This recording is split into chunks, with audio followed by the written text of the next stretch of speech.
Prensa Latina News Agency. Yesterday, the international community once again showed support for Cuba against the U.S. blockade, leaving the United States standing alone in this issue. Would you like to share any comments on this? Thank you.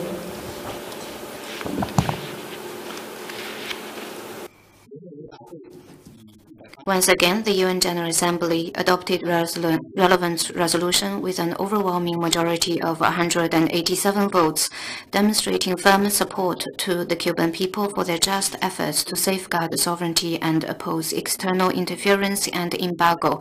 It shows that the US's unilateral and bullying moves, which seriously violate the purposes and principles of the UN Charter, have been met with overwhelming condemnation and firm opposition of the international community.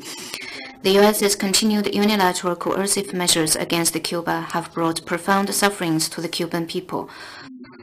According to data from Cuba, U.S. embargo over the past 6 decades and more has caused over $160 billion of loss to Cuba, of which over $5 billion was lost between March 2023 and February 2024. Affecting almost all livelihood areas, including food, medicine, fuel, and energy. China, as always, opposes U.S.'s embargo and sanctions on Cuba. Since 1992, for 32 consecutive times, China has voted in support of Cuba's resolution calling for an end to embargo imposed by the U.S. at the UN General Assembly. China will stand firm on the side of international fairness and justice and continue to support the Cuban people in standing against external interference and embargo and defending sovereignty and national dignity.